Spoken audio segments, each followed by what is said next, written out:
बोलो जयकारा बोल मेरे श्री गुरु महाराज की जय। एक बार श्री सद्गुरु दाता दयाल जी ने श्री मौज में फरमाया कि हमारा ख्याल है कि झेलम एक्सप्रेस ट्रेन यहाँ ओनली स्टेशन पर रुकनी चाहिए।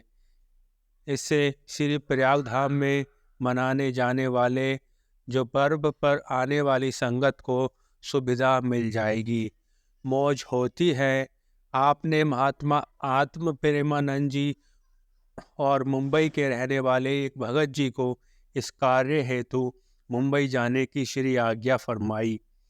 श्री आज्ञा पाकर दोनों बम्बई पहुंचकर रेलवे के सीपीटीएम मित्तल जी से जाकर मिले और उन्हें ये विनम्र अनुरोध किया कि हम श्री प्रयाग धाम से आए हैं। श्री प्रयाग धाम पुणे से 30 किलोमीटर की दूरी पर है। वहाँ पर समीप ही उरली कंचन स्टेशन है। हम चाहते हैं कि वहाँ पर झेलम एक्सप्रेस ट्रेन रुकनी चाहिए, क्योंकि जम्मू, पंजाब एवं यूपी, दिल्ली की ओर से जो संगतें पर्वों पर श्री दर्शनों के लिए आती हैं, उन्हें पुणे ना जाना पड़े। पुणे यहाँ वापस आने में काफ़ी समय नष्ट हो जाता है और सामान के साथ काफ़ी असुविधा भी होती है। ये सुनते ही सीपीटीसी साहब थोड़ा आवेश में आकर कहने लगे कि हम गाड़ी को किसी भी हालत में वहाँ नहीं रोक सकते। आपको मालूम है कि एक स्टेशन से दूसरे स्टेशन तक गाड़ी रुकने और रोककर चलने में कम से कम 25,000 का डीजल खर्च हो जाता है। फिर उरली कंचन तो एक छोटा सा स्टेशन है। रेलवे ऑफिसर द्वारा प्रस्ताव को ठुकरा देने के उपरांत भी महात्मा जी ने उसे विनम्र भाव से कहा कि आप कभी श्री प्रयाग धाम में आए, आपको सत्पुरुषों के सत्संग का अवसर भी प्राप्त हो जाएगा। वह कहने लगे कि हम वहाँ कैसे पहुँच सकते हैं। महात्मा जी ने कहा कि ये भगत जी मुंबई से रहने वाले हैं, इनके साथ आप वहाँ पहुँच सकते हैं। इसे संयोग कहें अथवा श्री गुरु महाराज जी की प्रेरणा, कुछ दिन उपरांत सीटीपीएम साहब भगत जी के साथ श्री प्रयाग धाम में आए। पावन सत्संग हॉल में पीछे बरामदे में श्री गुरु महाराज जी विराजमान थे। उन्होंने श्री गुरु महाराज जी के श्री नूरानी मुखमंडल के अलौकिक दर्शन किए। हृदय में दिव्य आनंद की अनुभूति हुई। महापुरुषों जानी जान मुस्कुराते हुए फरमाते हैं कि मित्तल जी, क्या गाड़ी उरली स्टेशन पर नहीं रुकेगी? नहीं रुक सकती।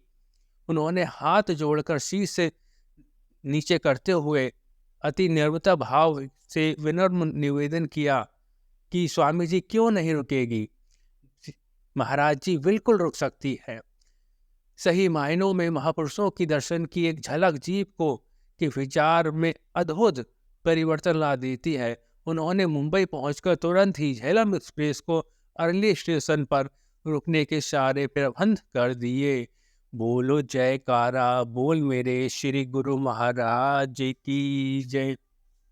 गुरुमुखों, तब से उरली स्टेशन पर ये जो झेलम एक्सप्रेस है हर बार रुकती है। ऐसी श्री गुरु महाराज जी की मौज है। एक बार श्री कृष्ण और अर्जुन भ्रमण पर निकले और कार्यकलापों को देख रहे थे। तभी उनकी दृष्टि एक हलवाई की दुकान पर पड़ी। हलवाई ने पुराना बासी खाना दुकान के पास में इकट्ठा कर रखा था। उस खाने के ढेर को देखकर एक कुत्ता बार बार उसे खाने आता, लेकिन हलवाई उसे पत्थर मार के भगा देता। कुत्ता जोर जोर से रोता, फिर खाने आता, उसे हलवाई फिर भगा देता। कुत्ता बार बार खाने आता और वो हलवाई रोजाना की तरह उसे भगा देता। ये देखकर अर्जुन को दुख हो रहा था, लेकिन श्री कृष्ण भगवान जी हंस रहे थे। तब अर्जुन ने आश्चर्य से उनके हंसने का कारण पूछा। तब श्री कृष्णचंद्र भगवान जी ने कहा, अर्जुन, ये दुकान एक नामी हलवाई की थी। उसने अपने इस काम से बहुत सारा धन कमाया था, पर उसका नौकर चाकर और नाते रिश्तेदारों से बहुत गंदा बर्ताव था। वो सभी को बहुत अपमान करता था। ये कुत्ता वही नामी हलवाई है और इस दुकान का वर्तमान मालिक उसका बेटा है, जो अपने ही पिता को पत्थर मार रहा है। ये जो भी इस कुत्ते के साथ हो रहा है, ये उसके पिछले जन्मों का फल है। मित्रों, इंसान को अपने कर्मों पर विशेष ध्यान देना चाहिए। वो हर जन्म में अपने कर्मों को भोगता ही है। कहावत है, जो जैसा बोता है वैसा ही काटता है। इंसान अपने कर्म से बड़ा नहीं होता। जब तक उसकी खुद पर विजय नहीं होती, वो कभी बड़ा नहीं बन सकता। पूजा, धार्मिक आडंबर व्यर्थ है। इंसानी धर्म, सात्विक कर्म और मीठे वचन ही जीवन का आधार है। बोलो जयकारा।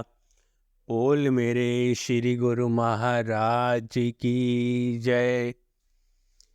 किसी भी सत्संगी से पूछो कि आपके गुरु कहाँ रहते हैं।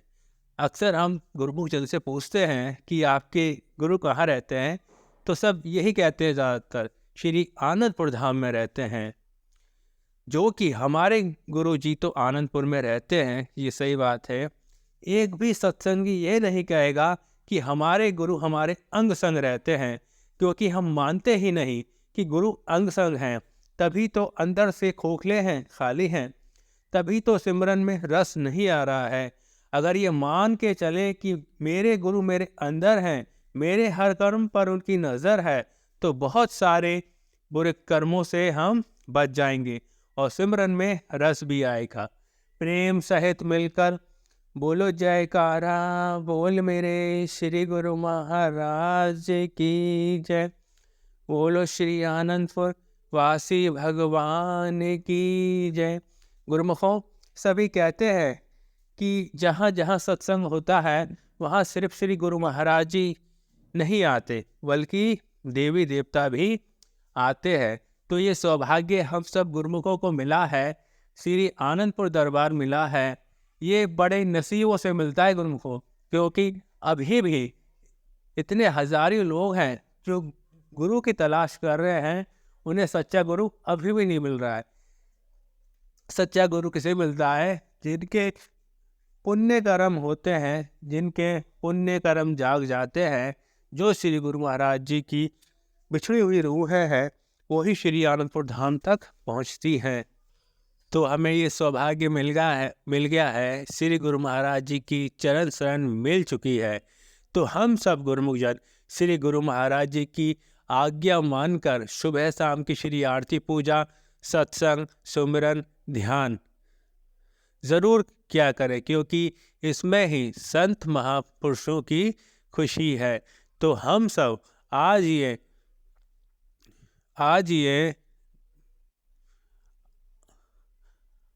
से ही हम सब गुरुमुख जन आज से श्री गुरु महाराज जी से वादा करते हैं कि हम आज से नहीं बल्कि अभी से ही श्री गुरु महाराज जी के 5 नियम निभाएंगे।